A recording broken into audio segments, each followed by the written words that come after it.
সেই বছর বর্ষা একটু বেশি পড়েছিল। পদ্মার ধার ঘেঁষে থাকা কুঞ্জনগর গ্রামের চারপাশে কাদা জমে গিয়েছিল হাঁটু পর্যন্ত। আমরা তখন গিয়েছি দাদুর সঙ্গে দেখা করতে আমাদের গ্রামের বাড়িতে। উদ্দেশ্য মামার মেয়ের বিয়ে।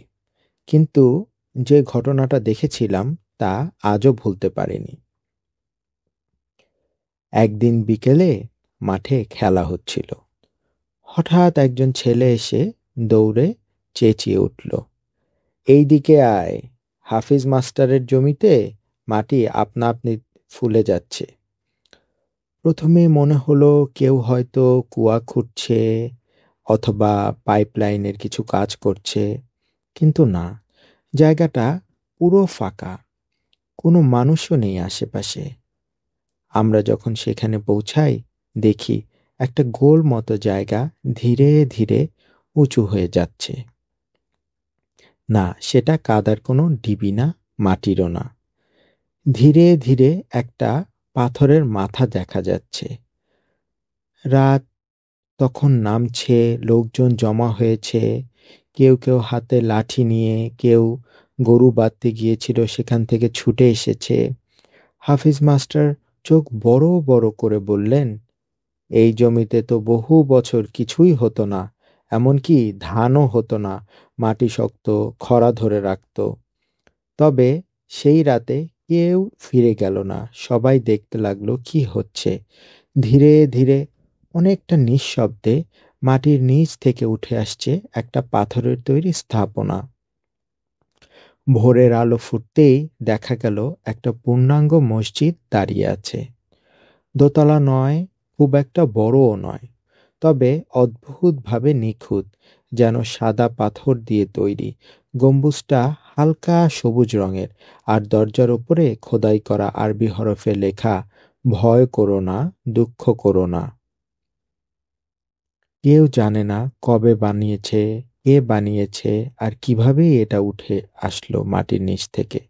গ্রামের বুড়োরা বলল, এটা মনে হয় আগেই ছিল, কিন্তু মাটিতে ঢেকে গিয়েছিল, এখন আবার উঠেছে কারণ সময় এসেছে। কেউ কেউ আবার বলল, জমিনের নিচে জিনদের তৈরি কিছু কিছু স্থাপনা থাকে, এটা হয়তোবা তেমন কিছু। আর তারপর শুরু হয় সত্যিকারের অলৌকিকতা। যারা এই মসজিদে নামাজ পড়তে আসে তারা রাতের বেলা এক ধরনের অদ্ভুত আলো দেখতে পায়। আর কয়েক সপ্তাহে জানা যায় দূর দূরান্ত থেকে মানুষ এসে মানত করতে শুরু করেছে। কেউ গরু দিচ্ছে, কেউ দুধ, কেউ হাঁস, কেউ মুরগি, কেউ বা বলছে সন্তান হলে মসজিদে খাসি দিয়ে মানত দেবে। আবার কেউ কোরআন খতম পড়িয়ে বলেছে, স্বপ্নে দেখেছি এ মসজিদ আমার নাম বলেছে। দাদু কেবল বলেছিলেন, এটা কোনো মজা নয়, কিছু কিছু সময়ে পৃথিবীতে এমন অনেক কিছু মানুষ দেখতে পায় যা চোখে দেখেও বোঝা যায় না, শুধু বিশ্বাস করতে হয়, অনুভব করতে হয়, মেনে নিতে হয়। ভোরের আলোয় উঠে আসা সে মসজিদ এখন পুরো কুঞ্জনগরের গ্রামের চর্চার কেন্দ্র। দিনের বেলা অনেকেই আসে, কেউ দেখতে, কেউ নামাজ পড়তে, কেউ হাত তুলে মানত করতে, কিন্তু রাত নামলেই বদলে যায় আবহ। প্রথম ঘটনাটা ঘটেছিল ঠিক এক সপ্তাহ পরে। রাত প্রায় 2:30টার সময় হাফিজ মাস্টারের পাশের বাড়ির ছেলেটি ঘুম ভেঙে উঠে বাবাকে ডেকে বলল, আব্বা, কে আজান দিচ্ছে অসময়ে? হাফিজ মাস্টার উঠে কান পাতলেন। আশ্চর্যের বিষয়, তিনি সত্যিই শুনতে পান ফিসফিস সুরে একটি আজান। না, গলা চিৎকার করে না, বরং যেন বাতাসে মিশে আসা ধীরে ধীরে একটি শব্দ। তারা জানালা দিয়ে তাকিয়ে দেখেন মসজিদের গম্বুজে হালকা সবুজ আলো জ্বলছে, কিন্তু মসজিদের ভেতরে কেউই নেই। সেই রাতের পর প্রতিদিন রাত 3টার দিকে ওই মসজিদ থেকে আজান শোনা যায়। কেউ সেটাকে রেকর্ড করতে চেয়েছিল, কিন্তু আশ্চর্যভাবে কোনো মাইক্রোফোনে এটি ধরা পড়ে না, কেবলই কানে শোনা যায়। একবার ঢাকার এক গবেষক দল এলো, তারা সাউন্ড ইকুইপমেন্ট নিয়ে মসজিদের চারপাশে বসলো, ক্যামেরা, রেকর্ডার। রাত 3টার সময় তারা নিজেরাই শুনল আজান, কিন্তু পরদিন রেকর্ডার চেক করে দেখলো শুধু নিঃশব্দ হাওয়ার শব্দ। সেই গবেষক দলের এক মধ্যবয়স্ক মানুষ চুপ করে বসেছিলেন সারা সকাল। সবার কথার মাঝে হঠাৎ বললেন, আপনারা বিশ্বাস না করলেও আমি করব। আওয়াজটা যে জিতছিল সে আমার ছেলের মতোই গলা, কিন্তু আমার ছেলে তো 3 বছর আগে মারা গেছে। মসজিদের গম্বুজে এখন প্রতি রাতে সেই অলৌকিক আলো জ্বলে, হালকা সবুজ, যেন কোনো চেনা আলো না, না লাইট না লণ্ঠন, একটা নরম আভা যা চোখে লাগে না কিন্তু হৃদয়ে গিয়ে ঠেকে। মানুষ বিশ্বাস করতে শুরু করলো এটা শুধু একটা স্থাপনা নয়, গ্রামের মানুষজন প্রতিদিন কিছু না কিছু এনে রাখে, দুধ, মুরগি, খাসি, টাকা, কোরআনের খতম, আর বলে আমার সন্তান যেন ভালো থাকে, আমি যেন রিজিক পাই, আমি যেন ফিরে আসতে পারি এই গম্বুজের নিচে। দাদু তখন বলছিলেন, আজান সবাই দিতে পারে না, আজান সেই দিতে পারে যার কণ্ঠে আল্লাহর ডাক একবার সত্যিই বাজে। আর যখন সেই ডাক মাটি ছুঁয়ে উঠে আসে, তখন বোঝে দুনিয়ার পাথরের নিচেও জমা থাকে ইবাদতের আলো। যে জিনিসটা গ্রামের সবাইকে সবচেয়ে বেশি অবাক করেছিল সেটা ছিল এই মসজিদের পাশে কিছু হারায় না, না মানুষ না জিনিসপত্র, যাই রাখা হয় ঠিক সেভাবেই থাকে। কেউ চুরি করে না, আর পশু পাখিরাও কিছু স্পর্শ করে না। একদিন মিয়া চাচা এসে বললেন, আমি মানত করেছিলাম মেয়ের চিকিৎসা ভালো মতো হলে একটা ছাগল এনে ছাড়বো এই মসজিদের পাশে। তার মেয়ে সত্যিই সুস্থ হয়ে যায়, আর ঠিক 1 সপ্তাহ পর সে তার কথা মতো একটি ছাগল এনে মসজিদের গেটের পাশে ছেড়ে দেন। লোকে বলে, চাচা এটা তো বোকামি, এত দামি ছাগল কেউ চুরি করে নিয়ে যাবে। চাচা বললেন, না, এ তো মসজিদের জায়গা, এখানে কেউ চুরি করতে সাহস পাবে না। ঠিক তার 2 দিন পর ছাগলটা আবার তাকে দেখতে আসে। 3 দিন পরে দেখা যায় ছাগলটি প্রতিদিন সেই গেটের সামনে এসে বসে থাকে, আর কেউ ছয় না, কেউ ভয় দেখায় না।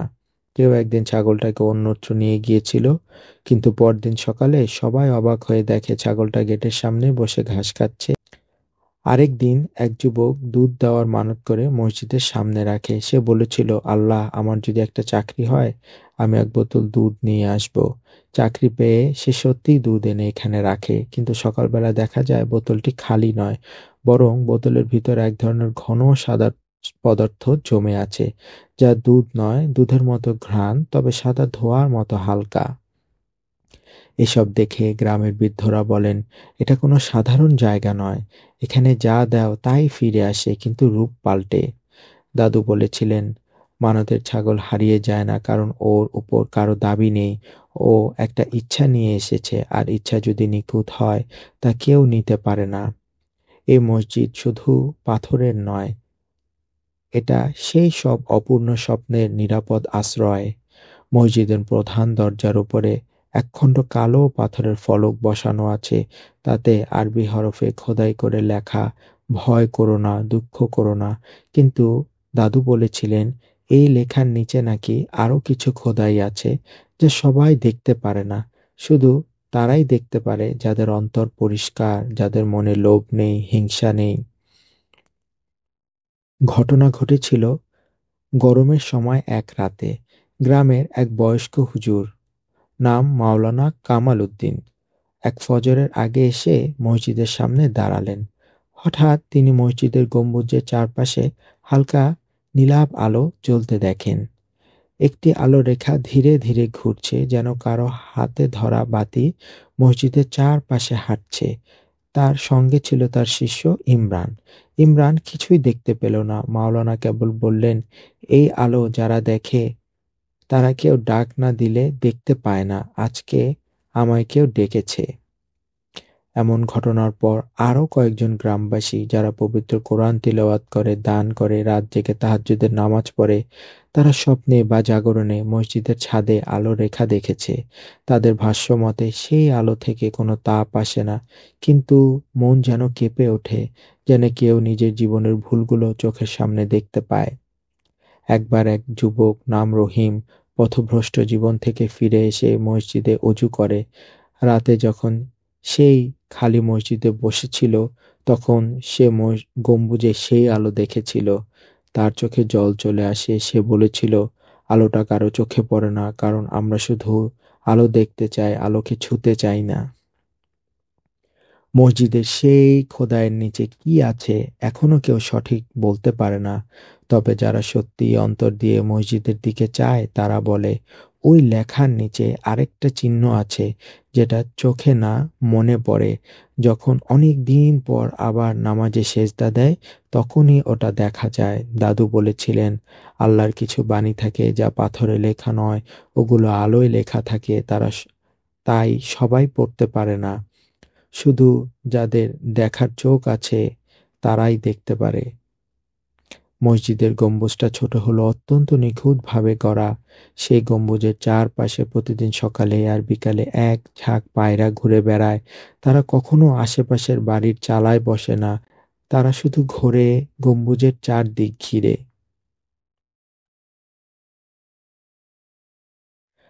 হাফিজ মাস্টার একদিন বলেছিলেন, বেশ কয়েক মাস ধরেই লক্ষ্য করছি এই পায়রাগুলো শুধু দিনের আলোতেই আসে, সূর্য ডুবে গেলে কোথায় যেন চলে যায়।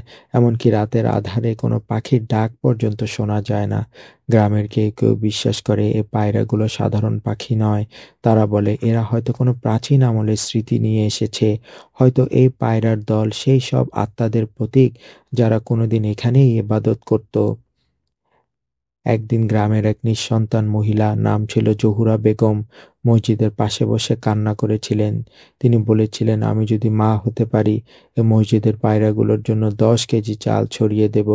সেই রাতেই তিনি অদ্ভুতভাবে স্বপ্ন দেখেন, 3টি পায়রা এসে তার হাতের উপর বসে আছে, আর এক শিশু কণ্ঠে আওয়াজ আসছে, তোমার মানত কবুল হয়েছে।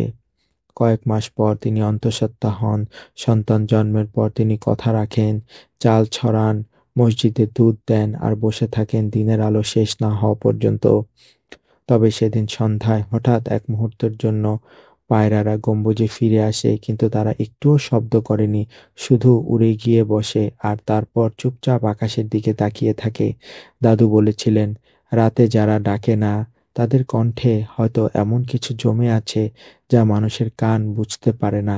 এই পায়রারা কেউ না কেউ, কোনো না কোনো দোয়া হয়ে আকাশে উড়ে বেড়াচ্ছে। তারা শব্দ করে না কারণ ওদের ভিতরে শান্তি থাকে। একটা সময় ছিল যখন কুঞ্জনগর গ্রামের আকাশ অনেকটাই খোলা থাকতো, কিন্তু মসজিদটা ওঠার পর থেকে লোকজন লক্ষ্য করতে শুরু করলো এক অদ্ভুত বিষয়। প্রতিটা শুক্রবারে জুমার নামাজের ঠিক আগে আকাশ যেন একটা মেঘ জমে যায়। না, সেটা বৃষ্টির কালো মেঘ নয়, তাতে গর্জন নেই, তাতে বিদ্যুৎ নেই, কিন্তু রোদ হঠাৎ কমে আসে আর মসজিদের চারপাশের আলো যেন এক স্তর নরম ছায়ায় ঢেকে যায়। একবার হাফিজ মাস্টার নিজেই বলেছিলেন, এই মেঘ কোনো আবহাওয়ার নিয়মে আসে না, এটা ঠিক জুমার আগে আসে আর নামাজ শেষ হলেই একা একাই মিলিয়ে যায়। একদিন জুমার দিন গ্রামে এলেন এক বয়স্ক হুজুর, যিনি সৌদিতে বহু বছর ইমামতি করেছেন। তিনি নামাজ পড়ানোর আগে আকাশের দিকে তাকিয়ে অনেকক্ষণ চুপ করে রইলেন। নামাজ শেষে তিনি বললেন, এই মেঘ আমি একবার মক্কার বাইরেও দেখেছি। যখন কারো দোয়া কবুল হয় আকাশে এমন মেঘে ঢেকে যায় যেন আল্লাহর রহমত তার উপর ছায়া ফেলে। দাদুর কাছে জানতে চাইলে তিনি বলেছিলেন, বৃষ্টির মেঘ নয়, এ যেন দোয়ার মেঘ। এই মেঘ বৃষ্টি নামায় না, এই মেঘ নামায় চোখের জল। কারণ এই মসজিদে যারা আসে তারা সব হারিয়ে কিছু পাওয়ার আশায় আসে। একজন বৃদ্ধ নামধারী রহিম শেখ, যার একমাত্র ছেলে বিদেশে ছিল, সে বলেছিল, আমি সেই শুক্রবারে দোয়া করেছিলাম আমার ছেলে যেন সুস্থ থাকে। পরের দিন সকালে ফোন পেলাম, ছেলে বড় দুর্ঘটনা থেকে রক্ষা পেয়েছে। ডাক্তার বলে অলৌকিকভাবে সে বেঁচে গিয়েছে, তার কিছুই হয়নি। রহিম শেখ চোখ ভিজিয়ে বলেছিলেন, জুমার আগের ওই মেঘ দেখলে আমার মনে পড়ে যায়, আকাশেও যদি আল্লাহর চিঠি লেখা যায় তবে সেটা হয়তো এমন মেঘ দিয়েই লেখা হয়।